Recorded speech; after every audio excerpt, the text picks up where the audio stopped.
All right. They always use the old rock fight analogy, so I guess I'll be unoriginal, and I'll use the rock fight analogy too. So, I mean, we thought that that's what it would be as a game,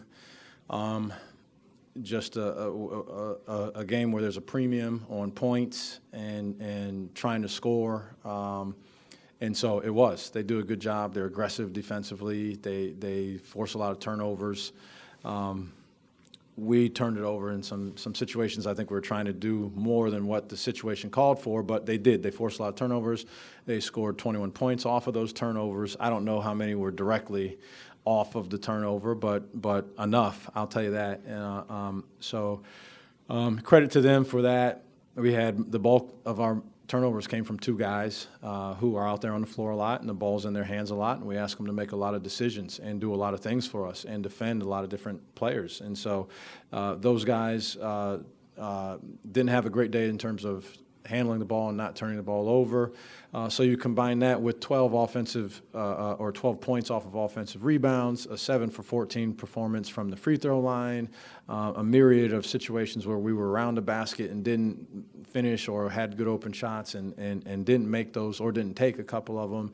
And, you can't have all those happen on the same day against a team who's committed to playing defense. And again, there's a premium on scoring points. So when you get a chance to, even down to the last one, we throw it to Josh and it goes off of his hands out of bounds. And so, it's difficult when you have a day like that against a team like this. You gotta be able to capitalize on all the points you can get. Lamont, you mentioned the turnovers. I mean, it seemed to me like they try to drive, kick it into the lane, and that's where the MSU hands were. Yeah. Was that something you guys weren't expecting, or just was the passes not crisper or needed to be further? I'll be honest with you. I think a lot of that was on us. This is not to take anything away from them at all. They do it a lot. They do it to a lot of teams, but some of it is growing in your game and attacking, and then playing off of 2 feet and making the decision that's there. Again, I think if you got to a certain point, you took a snapshot, right, and then I removed it, and then the next day I asked you what decision you would make, you'd make the right decision almost every time, and you'd see what was available. It's hard to do that when you get going, and some of that is them, and that the fact that they'll pressure you on the perimeter and make you attack at full speed, but some of that is on you. Some of that, I've been around teams, and we're aspiring to grow to be a team where we are in control in that situation. The ball's in our hands, not their hands. And so we make the decisions in those situations, and if they run 2 guys at you, well, one guy must be unguarded, and so we have to be able to handle those situations better. They're good at it. This is not the first team that's turned it over a bunch against them, but I aspire for us to make better decisions in those situations. Michael?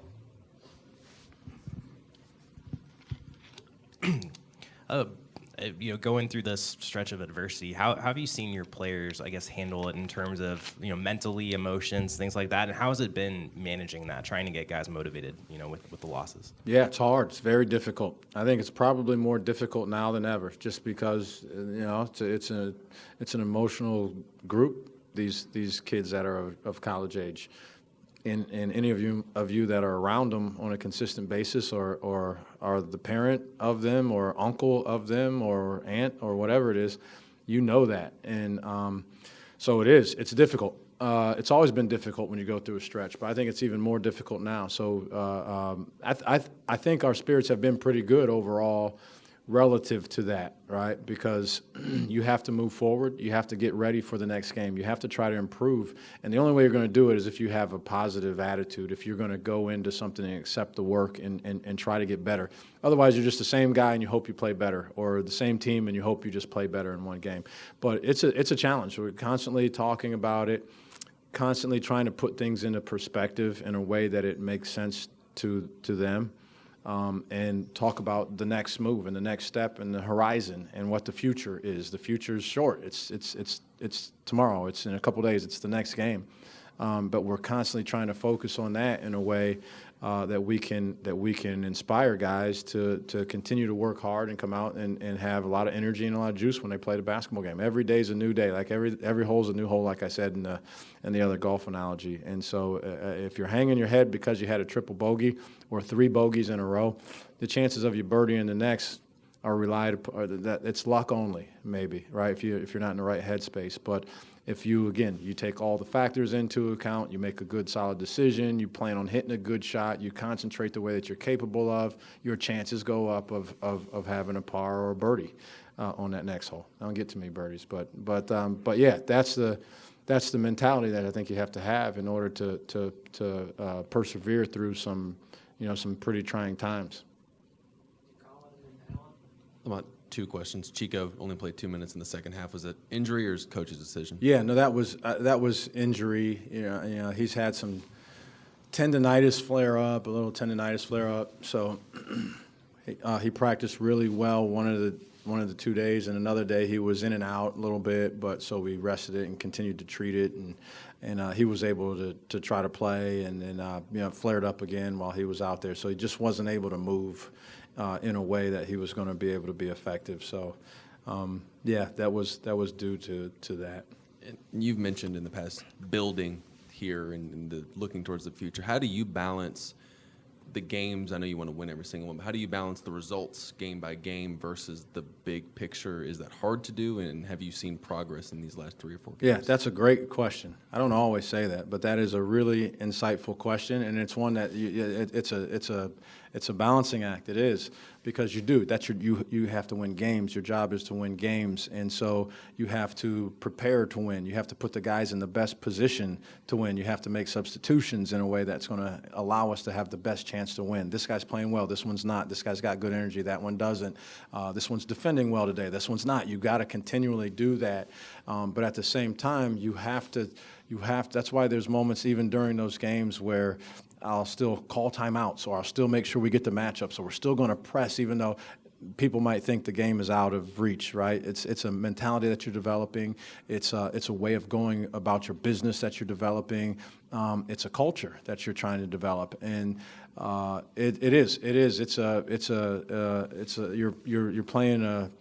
you're playing an interesting dance that you're doing, just because you are trying to win games, at all costs. But at the same time, I see the future. I've been there. I see the future, and I know what it's going to look like when our expectations have changed and we're winning on a consistent basis. And so I play the long game as well. You mentioned trying to do too much in some situations, and I saw a couple times you had some frustration with maybe a pass out of an open shot. What do you kind of put trying to do too much to, and how do you kind of simplify things for this offense?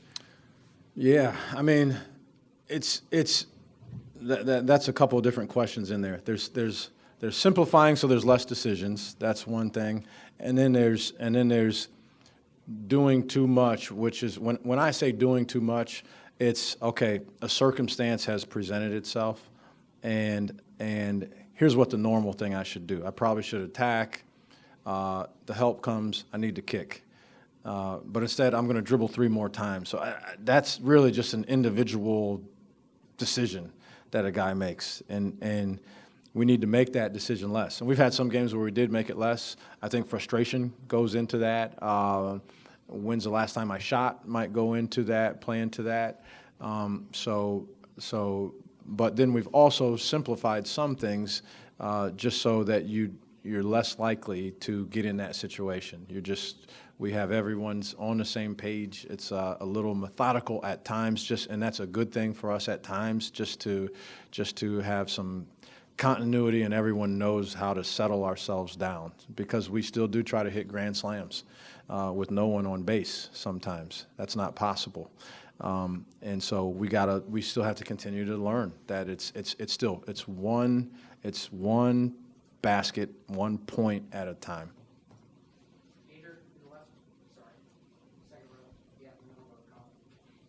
Coach, Mississippi State did seem to struggle a little bit tonight from behind the three-point arc, especially in the first 38 minutes of the game or so. Was there ever any thought to maybe running a little bit more zone, even if it was varied up, maybe a 2-3 or 3-2? Or does it go back to the whole idea of you're trying to build for the long haul for year 2, year 3, year 4, and beyond? Yeah, well, one, I don't think anyone's going to mix up the zone on a zone they haven't practiced, right? But we ran some of our 1-3-1. Some of it is personnel driven. We can't just run it with any 5 guys that are in the game. We're not built that way. We get guys in the wrong positions, and then the zone, which has actually been a good thing for us. It was good in the Georgia game. It's been good. It stopped the bleeding multiple times, which philosophically, that's another whole story. I just think if you need the zone to stop the bleeding, what's your man-to-man really look like? It should be a tool, not a crutch. But you can use it as a crutch, and sometimes it'll get you through a game as a crutch. So we went to it some today, but it's personnel driven for us. It's personnel driven for us, and we can only do it with certain guys in the game.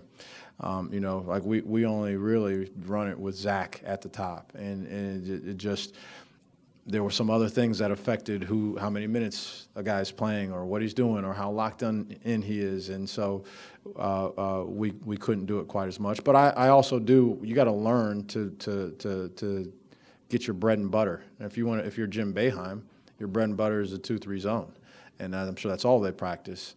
But our bread and butter is not. It's going to be man to man, and so we got to learn how to sometimes tighten up, or change personnel, or get stops when we need. So. Depending on foul trouble, obviously, you're relying on Hayden, Michi, and Gigi to play a lot of minutes for you Yeah. guys. Michi and Hayden and Gigi at least haven't really done that at this level. Are you worried about fatigue at all with those guys, and how do you maybe approach that over the back half of league play? Yeah, to some degree I am. Some of it's practice. With Hayden particularly, he's had some injuries, so we've modified some of the things that he does at practice in terms of his reps. He's also 30 years old, so his ability to pick up on things by just getting a couple reps at it live, and he's going to only go live. He only goes one speed. So he's going to get a taste of it and a feel for what we need to do. So practice is one area that we try to be smart with what we're doing in terms of, minutes and what guys are doing and who's doing what. But we also still need to continue to develop some other guys. And part of the reason why Ford got in there a little bit longer. We need to develop some of these guys. In some games, Zach can play longer. In some games, he can't play longer. There's just a lot of things can happen when you throw a young guy out there and it starts going downhill for him. They have a hard time rallying themselves. That's the best of those guys. Yeah, I think that's it.